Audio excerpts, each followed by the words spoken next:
Hello guys, আসসালামু আলাইকুম। সাথে আছে আমি শেখ শিপন।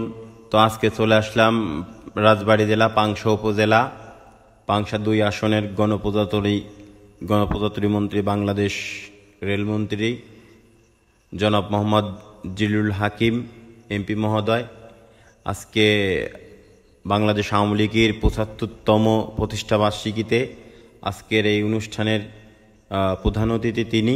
তো এটা তারই রাজনৈতিক এলাকা। তো আমরা আসলাম আজকে তার মুখ থেকে কিছু বক্তব্য শুনবো। তো আপনারা ভিডিওর সাথে থাকবেন। আসলে মন্ত্রী সাহেব কি বলে বিস্তারিত আপনাদের দেখার জন্য অনুরোধ করা গেল। এবং মন্ত্রী সাহেবের ড্রাইভার, সে আমাকে খুব ভালোবাসে ভাই, খুব একজন ভালো মনের মানুষ। মন্ত্রী সাহেবও আমাকে খুব ভালোবাসে। তো সবাই ভালো থাকবেন। আজকে মন্ত্রী সাহেব কি বলে তার মুখ থেকে আমরা মূল্যবান কথাগুলো শুনবো।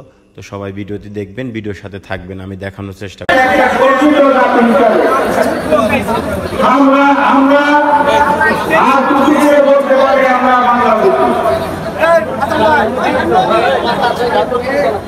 কিন্তু আমাদের সেই স্বপ্ন আমরা লালন করতে পারি নাই। বিদেশি ষড়যন্ত্রকারীরা এবং দেশীয় ষড়যন্ত্রকারীরা বঙ্গবন্ধুকে হত্যা করল। বঙ্গবন্ধুকে হত্যা করে দেশকে পিছিয়ে দেওয়ার ষড়যন্ত্র করেছিল। কিন্তু বঙ্গবন্ধু আমরা আবার মাথা তুলে দাঁড়িয়েছি। আজকে দেশ এগিয়ে যাচ্ছে। আমাদের বিরোধীরা নাকি উন্নয়ন দেখতে পায় না। ওই যে একটা গান আছে না, চোখ থাকিতেও কপাল মন্দ, চোখ থাকিতেও ওরা দেখবে না। আর ওরা তো উন্নয়ন করে নাই। আপনারা জানেন সেই খালেদা জিয়া এখানে আসছে, এই মাঠে আসছিল, তাকে এখানে নিয়ে আসতে বলছিল যে এই কলেজটা একটা জাতীয়করণ করা হবে, এই কলেজ সরকারি কলেজ হিসাবে প্রতিষ্ঠিত হবে। খালেদা জিয়া এসেছিল, একটা ইটও দিয়ে যায় নাই,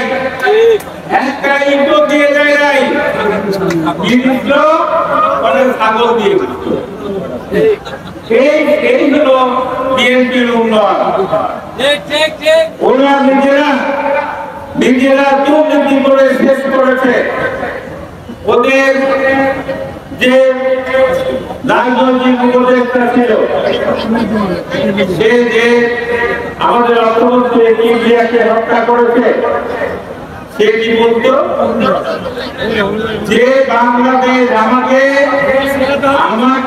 3 কোটি টাকা 5 কোটি টাকা দিয়ে বাংলাদেশের মাটি তোমরা বিক্রি করে দাও, কোন সমস্যা নাই। তারা নাকি বলে যে বাংলাদেশের দুর্নীতি হচ্ছে, এত কাজ হচ্ছে। আজকে এই বাংলা কলেজের দিকে তাকায় দেখেন, বাংলা কলেজে এই অবস্থা ছিল এই অবস্থা। আজকে পাশে দেখেন 14 কোটি টাকা দিয়ে এই মডেল মসজিদ নির্মাণ করা হয়েছে। এক সময় কি বলা হতো যে আওয়ামী লীগ ক্ষমতায় গেলে এই দেশে আযান থাকবে না, এই দেশে ইসলাম থাকবে না, এই দেশে মসজিদের আযান হবে না। কিন্তু আজকে জননেত্রী শেখ হাসিনার নেতৃত্বে এইখানে 14 কোটি টাকা খরচ করে একটা মডেল মসজিদ হয়েছে। এই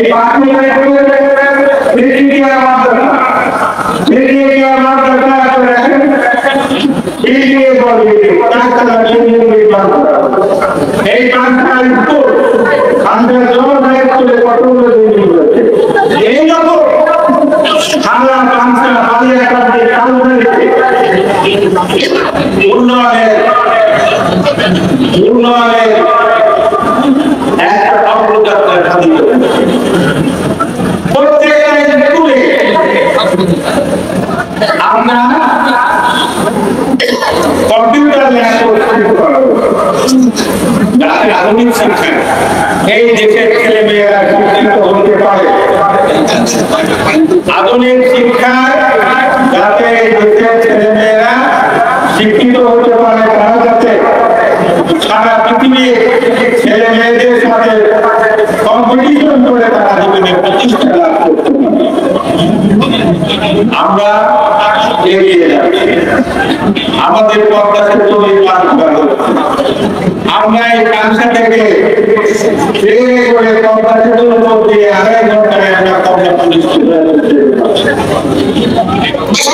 আমি প্রত্যেকটি যাত্রীর সাথে কথা বলছি, তাদের মধ্যে কি আনন্দ, তাকে স্বাচ্ছন্দ্য বোধ করে। আপনারা দেখেছেন আমরা সীমিত সামর্থ্যের মধ্যে বাংলাদেশের সমস্ত ঈদের যাত্রায় আমরা যাত্রীদেরকে তাদের বাড়িতে পৌঁছে দেওয়ার ব্যবস্থা করছি। কোথাও কোনো সমস্যার সৃষ্টি হয় না, দাম একটু থাকে, কিন্তু আমরা সেটা ওভারকাম করতে পারি, সেটার সমাধান আমরা করতে পারি। আমরা যে উন্নয়ন করছি, ওই ওরা উন্নয়ন দেখবে না, কারণ রাজাকারের সন্তানরা কোনোদিন এই দেশে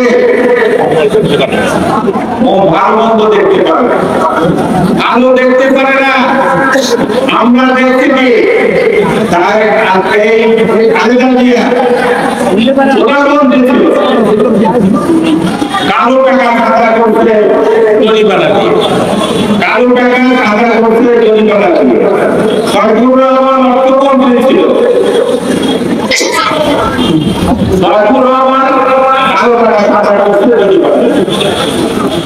এইগুলো বিএনপি ওদের লজ্জা শরম নেই, এই টাকাটা করতে পারে না।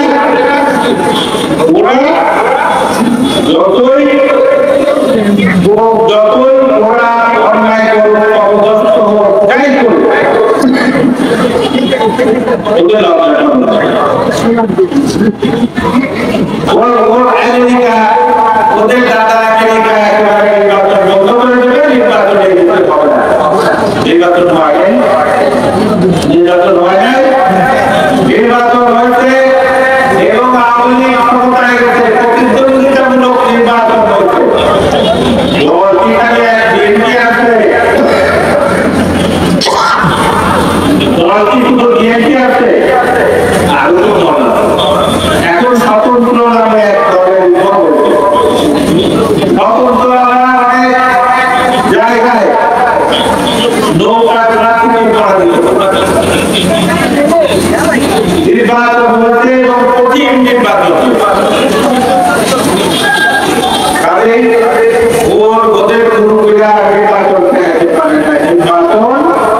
হয়ে গেছে এবং আপনাদের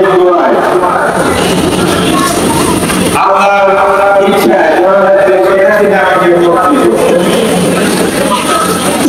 করতে তো এটা আপনারা চাইছিলেন বলে সম্ভব। আমি কিন্তু মন্ত্রী তর্কি করি জননেত্রী শেখ হাসিনা আমাকে মন্ত্রী করছে, আপনারা মনে করেন চাইছিলেন, আল্লাহ কাছে দোয়া করছিলেন, আল্লাহ আমরা এখন কাজ করি। আমার কাজটা হলো যে মন্ত্রণালয় সেই মন্ত্রণালয় উন্নয়ন, আমি যাদের সততার সাথে দায়িত্ব নিয়ে এই মন্ত্রণালয় উন্নয়ন করতে পারি, সেই সাথে সাথে আমার এলাকার উন্নয়ন করতে পারি, সেটাই হচ্ছে দরকার। আপনারা দোয়া করবেন আমি যাতে আপনাদের মুখ উজ্জ্বল করতে পারি। সবাই গর্বের সাথে যাতে বলতে পারেন যে আমাদের মন্ত্রী ভালো কাজ করছে, সারা দেশের জন্য ভালো কাজ করছে। সেই সাথে সাথে আমি তো এই এলাকার উন্নয়ন আমার করতে হবে। ইতিমধ্যে আমরা পরিকল্পনা নিয়েছি রাজবাড়িতে আমরা বাংলাদেশের মধ্যে সবচেয়ে বড় একটা কারখানা স্থাপন করেছি। সেখানে ৫,০০০ লোক কাজ করতে পারে, কাজ এগিয়ে যাচ্ছে। আমরা নির্মাণ কাজ শুরু হবে খুব তাড়াতাড়ি। আমরা রাজবাড়িতে একটা রেলওয়ে ডিভিশন বানাচ্ছি, রেলওয়ে বিভাগ হলে পরে আমাদের এই অঞ্চলে রেলের ব্যাপক উন্নয়ন হবে। আমরা রাজবাড়িতে চলে আমরা চেষ্টা করি বাংলার রেল সিস্টেমের চেষ্টা হয়ে গেছে। দোতলা একটা ভবন নির্মাণ হবে, এখন হচ্ছে আরেকটা প্ল্যাটফর্ম তৈরি হচ্ছে। আমরা এলাকার সার্বিক উন্নয়ন করতে চাই। আমরা আমাদের এলাকায় যে সমস্যাগুলো আছে, রাস্তাঘাট, আমাদের উৎপাদন, আমাদের কৃষি, আমাদের সব দিক দিয়ে আমরা যাতে উন্নয়নের শিখরে পৌঁছতে পারি। ওই বিএনপি আমাদের মুখে ছাই দিয়ে আমরা যাতে বাংলাদেশকে পৃথিবীর মুখে একটা উন্নত দেশ হিসাবে প্রতিষ্ঠা করতে পারি, সেই দোয়া করবেন। আপনারা দেখছেন ওই যে মেট্রো রেল চালু হচ্ছে, মানুষের সুবিধা হয় না, মানুষ অনেক খুশি। মেট্রো রেল চালু হবে, আমরা রেলের আরো সুযোগ সুবিধা বাড়াবো, ট্রেন আরো বাড়াবো, নতুন নতুন ট্রেন আসবে, নতুন নতুন ইঞ্জিন আসবে। আমরা রেলের উন্নয়ন করবো, মানুষের দলের দরজায় এই সবচেয়ে সস্তা পরিবহনকে আমরা পৌঁছে দেওয়ার ব্যবস্থা করবো। আমাদের মাননীয় প্রধানমন্ত্রী ইচ্ছা যে মানুষ, এই সাধারণ মানুষের কাছে রেলের সুযোগ সুবিধা পৌঁছে খুব তাড়াতাড়ি ঢাকা থেকে মায়াবন্দর পর্যন্ত ৮টা জেলাকে রেল লাইন কানেক্ট করবে, সংযোগ হবে। এটা চিন্তা করতে পারেন, এটা কত টাকা পড়বে আপনারা জানেন? এটা ৮০,০০০ কোটি টাকা, ৮০,০০০ কোটি টাকা। আমাদের মাননীয় প্রধানমন্ত্রী আমাদের বাংলাদেশের লোকজনের সুবিধার জন্য এটা আপনারা সবাই আজকে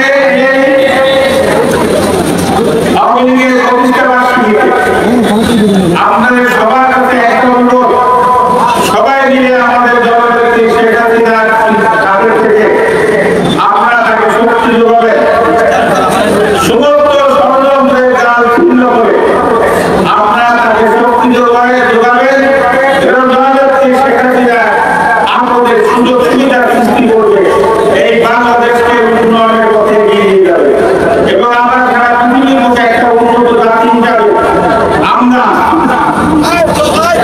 যাতে গর্বিত জাতি হিসাবে যাতে আমরা নিজেদেরকে ঘোষণা করতে পারি, নিজেদেরকে গর্বিত। আমাদের সবাইকে ধন্যবাদ। এই গরমের মধ্যে আপনারা অনেক কষ্ট করে আসছেন, অনেক কষ্ট করে আসছেন, ধন্যবাদ। আমার একটা ভাষায় থাকার কথা ছিল, কিন্তু আমি আপনাদের সাথে এই প্রতিষ্ঠা বার্ষিকী পালন করবো বলে চলে আমি সবসময় আপনাদের সাথে আছি। মাঝে মাঝে যেগুলো অনেক রকম চেষ্টা করে কোনো লাভ হয়, বরং ওরা আবার বিরোধিতা করে আজকে আমাদের মন্ত্রী বানায় বুঝছেন। আমাকে মন্ত্রী বানায় বলি তো তোমরা আমার বিরোধিতা করে আমাকে মন্ত্রী বানায় দিত, হ্যাঁ? তো কাজে বিরোধিতা করে লাভ নাই, কাজ করতে হবে এবং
100 বছর পর্যন্ত মানুষ সুস্থ থাকে, আমরা 100 বছর